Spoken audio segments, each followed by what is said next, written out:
अपने हौसलों के बल पर हम अपनी प्रतिभा दिखा देंगे, भले कोई मंच ना दे हमको, हम मंच अपना बना लेंगे।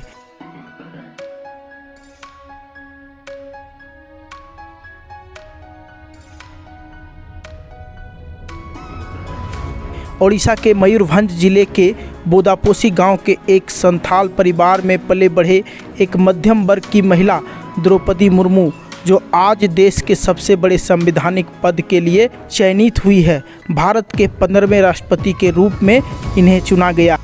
सबसे पहले मैं आज इनके व्यक्ति जीवन के बारे में बताता हूँ। इनके पिता का नाम विरिंची नारायण टुड्डू था।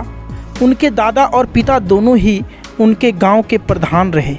उनके व्यक्तिगत जीवन बहुत ही कष्टमय रहा, कष्टों से भरा रहा। उन्होंने श्याम चरण मुर्मू से विवाह किया। उनके 2 बेटे और 1 बेटी हुई। अपने परिवार के साथ अच्छी ज़िंदगी काट रहे थे, लेकिन कहते हैं ना कि खुशियां ज़्यादा दिन तक किसी के साथ रहती नहीं। बस ऐसा ही कुछ हुआ द्रौपदी मुर्मू के साथ। इनके जीवन में दुखों का पहाड़ टूट पड़ा। सबसे पहले इनके एक बेटे की मृत्यु हुई। उसी के कुछ अंतराल के बाद दूसरे बेटे की भी मौत हो गई थी। जब तक इन विडंबनाओं से राहत पाती, इनके पति का भी देहांत हो गया था।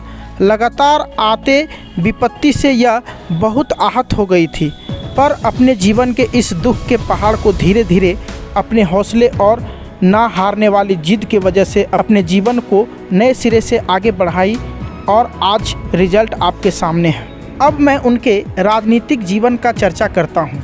हालांकि उनके व्यक्तिगत जीवन के बिल्कुल विपरीत उनका राजनीतिक जीवन था। उनका राजनीतिक जीवन बहुत सफल रहा। इसमें वह हमेशा विजय हासिल की। मुर्मू का जन्म 20 जून 1958 को हुआ। साल 1997 में रायरंगपुर नगर पंचायत से पार्षद चुनाव में जीत दर्ज कर अपने राजनीतिक जीवन का आरंभ किया और फिर वह यहां से कभी पीछे मुड़कर नहीं देखी और आगे उन्होंने भाजपा के अनुसूचित जनजाति मोर्चा के उपाध्यक्ष के रूप में कार्य किया। साथ ही वह भाजपा की आदिवासी मोर्चा की राष्ट्रीय कार्यकारिणी की सदस्य भी रही। 2000 और 2009 में भाजपा के टिकट पर 2 बार जीती और विधायक बनी। विधायक पद के उपरांत वह मंत्री पद पर भी रही। द्रौपदी मुर्मू को मई 2015 में झारखंड की 9वीं राज्यपाल बनाई गई थी। झारखंड की पहली महिला राज्यपाल बनने का खिताब भी द्रौपदी मुर्मू के नाम रहा। साथ ही वह किसी भी भारतीय राज्य की राज्यपाल बनने वाली पहली आदिवासी भी है। द्रौपदी मुर्मू ने 24 जून 2022 में अपना नामांकन कराया। उनके नामांकन में पीएम मोदी खुद प्रस्तावक और राजनाथ सिंह अनुमोदक बने। और आपको पता है, नरेंद्र मोदी देश के सबसे सफल प्रधानमंत्री के रूप में जाने जाते हैं। उनका देश में नहीं विदेशों में भी नाम है। वह किसी भी नेता को बखूबी पहचानते हैं।